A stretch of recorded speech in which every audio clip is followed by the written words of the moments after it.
Do you think this fever will burn off and ultimately this will be accepted as like we just need more proteins? Or do you think this is going to continue this political banning of cultivated meat? I think it'll continue, right? I feel like, there's always going to be pushback on this technology. Hopefully not always in the form of something as serious as a ban, but I think there will be continued pushback.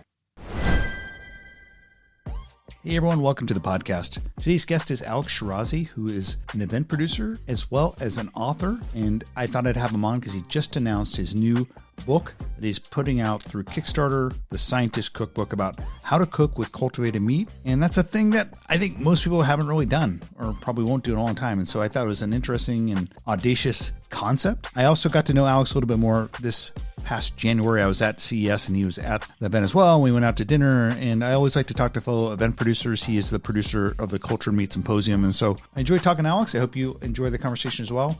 We have lots of podcasts coming out every other day or so stay tuned. We'll probably have another one out this week. So stay tuned for that. But for now, enjoy my conversation with Alex Shirazi. Alex Shirazi, great to have you on the podcast. I can't believe this is the first time because I feel like I've known you now for at least a few years. I've come to the Cultured Meat Symposium. You just came to my event at CES in Las Vegas, and we kind of do similar things, create content, put on events, but welcome to the podcast. Thank you. Yeah. And it really feels like we're always in the same space. And I think the last, couple of years, we have literally been in the same space. Yeah. And I enjoy your podcast. I enjoy your conference. And I do want to talk about what's going to happen, what's going on at the Cultured Meat Symposium. But the bigger headline today is the fact that you have a book that you have written that you are doing a Kickstarter for. So tell people about that book. And this is, by the way, the second book you've written that you put out on Kickstarter. But this one is a cookbook. It's a cookbook. Yeah. And so, my background is in design. So anytime it comes to design, graphics, print, that's kind of like my happy place. Right. And, maybe a good introduction is the previous book. So about 5 years ago now, we launched a Kickstarter for a cultivated meat children's book. And the idea was that so many companies are starting to get funded. This is like 2021 when it's a different time. Yeah, exactly. Right. Yeah. And everyone is talking about how these products are going to be on the market very, very soon. I think it was at the end of 2020 that Eat Just's Good Meat got approved in Singapore, or maybe even 2019. So that was around the time where they, were starting to make plans for launching in Singapore. And so we wanted to, we always have this kind of approach.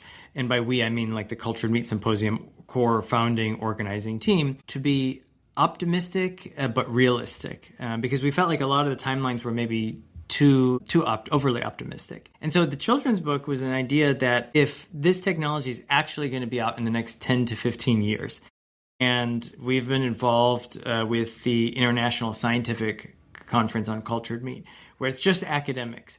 And they're usually saying, maybe we can figure this out in the next 10 years. Maybe we can figure this out in the future. And so we thought a children's book would allow us to kind of get early kind of young readers interested in this technology. And then by the time they're making food decisions, it will actually be in their grocery stores. And I actually have a copy of it here. So we wanted to be a little bit jarring with the title. Yeah. Where do hot dogs come from? It reminds me of more of a satirical book that when I was focused on home networking very closely back in like the 2000s, Microsoft put out a book as a children's book called Mommy, Where's the Home Server? And it had like drawings of a home server, but yours is fun, but also I think has a much more important mission underlying it. At least that book did, because you're trying to teach kids, hey, there's real animals and there's beings beneath this meat that you're eating. And then, hey, there's this new thing I'm trying to teach about, and it's called cellular agriculture. So I was always a fan of what you're doing there. Cool. Yeah. And I think what was interesting was a lot of people would say, I'm in this industry, but it's very hard to explain what I do to other people. And so I just showed them this book. And so, so that was 2021. And, we had a really kind of nice reception on Kickstarter. Aleph Farms came in at the time, and they kind of said, hey, we want to we want to make sure this gets out there. So they helped us with distribution. It got translated to Hebrew. So it was a really kind of exciting experience to kind of see the project turn into that. And then about a year ago, cultivated meat products started getting a little bit more retail exposure, right? In Singapore, we have not 24/7, but anytime it's open, you can go and purchase the good meat cultured chicken product. And so I thought, maybe it's actually time to start thinking about how we're going to be cooking with these types of foods. And so the original idea, which kind of started brewing about a year ago, was to create a cookbook for young adults, not necessarily kind of young children like the first one, but those who had kind of learned about the technology when they were in the 4 to 6 category, were maybe now experimenting in the kitchen a little bit more. So about a year ago, the plan was to create a cookbook about cultivated meat for teenagers, essentially young adults. And after a couple of months of kind of research and chatting with people, I realized that there's a lot of teenagers that have way more advanced skills than some of the adults I've talked to. So the line kind of blurred, and it didn't really make sense to create something that is just focused towards teenagers, because I felt like adults could, that were interested in cooking with this type of cookbook would learn just as well. It's so interesting to me that you're doing a cookbook. And I know that I watched your video on the Kickstarter page, and you talked about how you have a digital version, which I think is brilliant because this is such a fast changing world. And you're also going to provide digital tools to allow people to maybe find where there might be plant-based alternatives. But I have to ask, you probably didn't, or did you get some, as you're trying out these recipes, did you get a bunch of the meat to cook, or were you talking to the upsides? Were you talking to all these different companies to figure out maybe what their recipes are, and then you put them in the cookbook? How did you arrive at these recipes? Yeah, so I haven't cooked the cultured meat product myself, right? But I think what I realized is that the original thought is that a lot of people feel that if you have a cultured chicken or a cultured pork or even a cultured fish product, it's going to cook the same. But this is actually not the case. There are certain types of end products of, for example, cultured fish products that if you tried to cook it, it would just melt, right? It's meant to be served cold or as a sushi, sashimi, that kind of thing. And so I think a lot of the development on exactly where the food science comes in will actually kind of be part of that digital portion, because it'll showcase, okay, these are and we're going to, of course, have plant-based products that you can buy in the meantime on that digital portion. So you kind of scan a QR code on a recipe page. It'll show you what's near you. Of course, if you live in Singapore, you can go get cultivated chicken. But otherwise, you're pretty much, you're going to have to wait. And so the recipe portion or the digital portion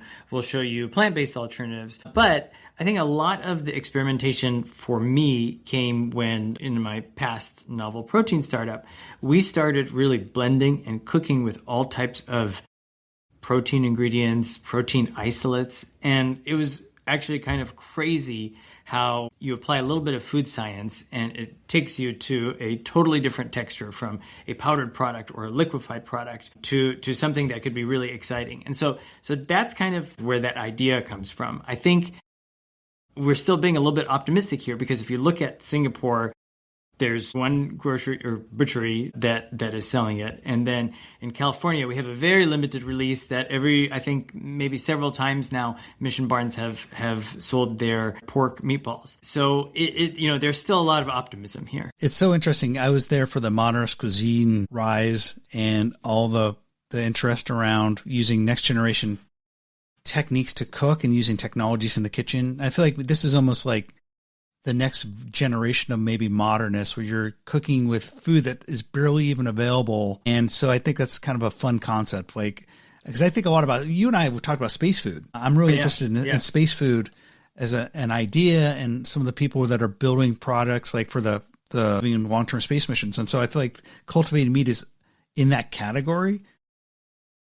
You're right. It definitely cooks differently than what more traditional meats and vegetables and stuff would cook like.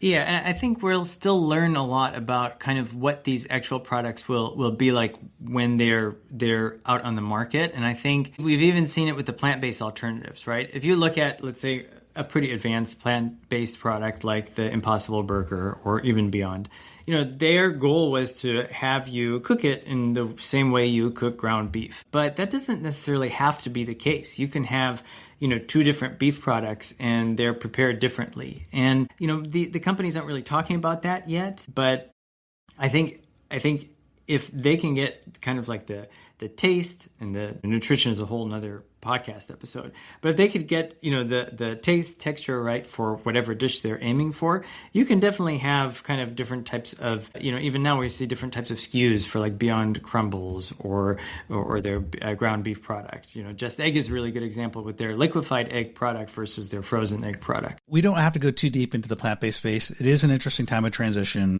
I think Pete McGinnis is leaving. Impossible. I'm seeing like Beyond is trying to become like a more generalized protein company, which I think is probably a decent survival technique. I think they need to figure out how to survive. But when we look at the cultivated meat side, what's your assessment of what's going on there? Because I feel like the big monies that were there 5 years ago are not there. Bruce Friedrich has talked about, hey, we need to go and get sovereign wealth money to build these out. What's going on in that space? How would you characterize kind of the state of cultivated meat in 2026? I think a lot of these companies they're all startups, right? Startups do need a huge injection of capital to kind of keep them going. I think a lot of the early R&D that was being done was, as very capital intensive. I think right now, one of the problems that these companies are facing is that most investors are actually interested in AI, right? It's such a huge market opportunity in AI that looking at food or food tech is something that is a little bit secondary now. So that might be one reason why the companies weren't able to kind of raise follow-on funds. But the reason why the companies weren't able to kind of survive, or let's say you made an example of Beyond going into the drink category, but we recently heard about Upside is now creating a secondary product outside of their chicken product. And so this is kind of for survival. I think to label it as it's a regulatory issue, because that's what I've been hearing some people are saying is like, well, they didn't get regulatory approval. I don't think that's the case. I think in reality, it's a very difficult problem to solve scientifically. And there were a lot of, let's say, overly optimistic promises that were made to investors and teams and backers. There's been a tremendous amount of companies that have actually shut down. Some of them very abruptly, some of them kind of like a smooth landing, but some of them very abruptly. I think, if we were to go back and do it again, I think taking a little bit more of a realistic, slower approach would, of course, in hindsight, is easier to say. And I'm sure I will see you in San Francisco next month for Future Food Tech, which I always kind of feel is like my time where I can put my finger on the pulse of what's happening in this space. And definitely felt like last year, there's not nearly as much talk about cultivated meat, but there was a couple tastings there. Whilst I did a tasting there. Wild type, yeah. Unagi. There's who did the unagi? There was an unagi tasting there. Was that Umami Bioworks, maybe? Yeah. Yes, okay. Yeah. So I always like going there and seeing what's happening there. Speaking of events, you and the team sold the Cultured Meat Symposium. So what's going on with your conference and what's the future for that? Yeah, so we started the Cultured Meat Symposium in 2018. And maybe I'll give some background on who we is. So in 2017, I was, getting together with a couple of college buddies, Yuri and Cyrus. We had been meeting actually pretty regularly outside of work just for kind of fun projects for probably around 5 or 6 years before we all got together. And for this particular meeting, Anita was there and introduced this idea of cultured meat. She has a background in muscle research and introduced this idea of cultured meat or cultivated meat. And I think everyone on our team was actually super excited. Before that, we were working on all types of things, from kind of Alexa type devices, created actually kind of smart kitchen appliances like let's say a jerry rig. I didn't know that. You should have told me about that. Yeah. So and that one was all Yeah. So and Cyrus was, one of our team members, Cyrus, he's an engineer who usually works in automotive and we created this device. I think it was running on Arduino, Raspberry Pi, that pretty much turned any slow cooker into something that could pretty much sous vide. With just basic temperature control. So we're thinking about selling that, 3D printing cases and selling that. And so we had a lot of kind of quirky ideas. Sometimes one of us would be on kind of interested in working on, sometimes all of us would be kind of band together. But Anita brought up this idea of cultured meat after her kind of background in muscle. And we all almost immediately said, okay, this is what we're going to do. And so the idea was to actually start a company first. But we didn't really have enough kind of industry knowledge. And so we thought, okay, let's start a conference. And then the podcast, the conference, that all kind of led up to kind of like the goal of creating something in the space. So that was 2017, 18, and 18 all the way through 2024. We hosted the Cultured Meat Symposium. And about a year ago, we started thinking, okay, the landscape is evolving. There are a lot of companies in this space. There's advancements in alternative proteins, not just the cultured meat. And we started talking to a couple different groups that would be very interested in kind of taking what we had and kind of running with it, right? And it was actually about almost 2 years ago that we started talking about the Future Proof Group, conference organizer in the UK that has been hosting a lot of great events with covering plant-based food technologies and also smaller portions of cultured meat or cultivated meat. And after kind of discussing how we can collaborate, they were really excited to actually continue the brand. And so for us as a founding team that thought, okay, there's other projects that we need to focus on, kind of devote all of our efforts to hosting Cultured Meat Symposium. We saw that they wanted to continue it. And now I'm actually really excited to say that the first Chicago edition of CMS is taking place at the end of this month. So Future Proof Group hosts events in Chicago and also in the Netherlands and Amsterdam. And so there is a plan for CMS to continue in Chicago in North America, and then a CMS track to be part of the Amsterdam event, which usually happens in the fall. And so it's really been cool to kind of see that kind of continued effort of what we do at CMS continue to the Future Proof Group. And I'm excited to be in Chicago. We just got our tickets. Chicago is always a fun visit. And I'm actually from Chicago, so I'm really excited to hit up some spots. The Kickstarter is going for a month. The book is called A Scientist Cookbook. And this was something that you decided to do. Do you see maybe more books in your future, or is this just kind of a project you decided to do one time? Because this is your second one. So this is the second one, yeah. And so I've definitely had ideas for other children's books. I think different types of food tech folks have kind of approached me or us and talked about doing other types of children's books. I think for a cookbook, it's a little bit of a bigger challenge, right? Because not only do you need a lot more content than a children's book, the photography element is huge. And one thing that kind of gave me confidence to say, hey, I can do this, is that about a year ago, I put out this LinkedIn post, got 5,000 views or something like that. And over 80 people signed up to be like recipe testers for the project. And so that was kind of the first kind of confidence booster to say, yeah, the validation and confidence booster to say, hey, a cookbook is something that can be done. So I'll probably give you a better answer after the book is launched, hoping for a successful Kickstarter campaign. There's so many cookbooks. If you look at the category, a lot of people have ideas for a cookbook because a lot of people like to cook. So we're hoping that with this one, there's going to be an education aspect, of course, the recipes themselves, and most importantly, the digital aspect. Now, I also want to mention one thing is that when the idea first came about to have that digital aspect, it was really about where I could find cultivated meat products around me. But as we kind of started developing more and thinking about it more, we realized that with the bans that are happening right now around the world, it's also important to see what you can do from a kind of a policy standpoint to say, hey, these are the folks that you can get in touch with to say, do want this technology, or we are interested in pushing this technology forward. So I think that'll be an important part of the project as it kind of grows.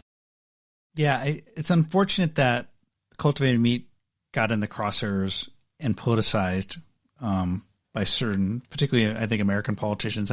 Although we've seen it in Italy to a certain extent as well. So, do you think this fever will burn off, and ultimately this will be accepted as like we just need more proteins, or do you think this is going to continue this political banning of cultivated meat? I think it'll continue, right? I think in 2018, it was before we even hosted the first CMS. There was at the USDA in Washington D.C. there was kind of an open call for public comment, and without even having a full grasp of the industry, I decided to fly out there on a red eye and go to this USDA hearing. I'm a designer by background. I'm usually doing software stuff, and I'm sitting in this room full of people with suits and ties, which is something you're not used to in San Francisco, and thinking like, okay, what is going on here, and how do we actually talk about what we're interested in? And people would go up there and say like, I have these plant-based products, I have these not meat products, this is something that needs to stop, right? So I feel, and that was more for plant-based. There were no cultivated meat products released at that time. But I feel like there's always going to be pushback on this technology. Hopefully not always in the form of something as serious as a ban, but I think there will be continued pushback. Yeah, it's unfortunate because I think a lot of it is almost cynical push by incumbents who want to protect their incumbency. And, whether that's like the Cattlemen's Association or political virtue signaling by governors in Florida or whatever, there's always like a reason for it. But yeah, it's too bad because I think it's a promising technology. Now, it's a technology to me that still may never ultimately be scaled. Like the big question for me with cultivated meat is it works great on the bench and maybe in some pilot production facilities, but it's getting its scale to produce millions of pounds of meat. That's still, I'm undecided in my mind. Are you decided in your mind if this is going to be scaled to millions of pounds, feeding millions of people? So I think if you look at maybe some of the claims that some of the companies have made in the past, some of them are very outlandish. I think Believer Meats, they recently shut down after raising quite a bit of money, had always touted that they have a huge several 100,000 tons capacity per year, which was a little bit outlandish, right? So it wasn't too much of a shock that they announced that they were going to close their doors. There are companies now that are being pretty creative of how they're approaching scale. I don't know if we're going to get to the scale that we have in this highly efficient animal farming operations, right? But I think that for something to be out there in grocery stores, I think there is definitely opportunity for that to happen. Now, it also really kind of matters how you define it, right? Because if you have a little bit of meat protein in a mostly plant-based product, does that count? I think that should count, right? We see Good Meat have released their Good Meat 3, which is 3% of cells. Before they said it was 3%, nobody would openly kind of say how many percentage of cells are in their product. So even though 3% is very low and it sounds very low, I think it's actually a good thing to say, hey, food can be made like this. I think hybrid is the future. At least it's the path and bridge to the future for a long time. But this has been a fun conversation. Always enjoy talking with you, Alex, and hearing your thoughts, being entrenched in the space. And you were there so early. So I always appreciate your hearing what you're saying about the future. And I encourage everyone to go to visit the Kickstarter book. It's called The Scientist Cookbook. It's on Kickstarter for the next month. And back this project, everyone. Cool. Thank you so much. I know you guys supported our original hot dog book Kickstarter. And so it was really cool to be on the spoon this time. Thanks, Alex. Thank you. All right, that's it. If you want to check out Alex Shirazi's Kickstarter campaign, you can find the link in the show notes. Go there. I'll be back tomorrow with a conversation with Rachel Conrad, a longtime friend of the spoon who has lots of thoughts about what's going on in the world of alternative proteins and in particular Impossible Foods, her former employer. So you'll definitely want to listen to that. We'll talk to you all very, very soon.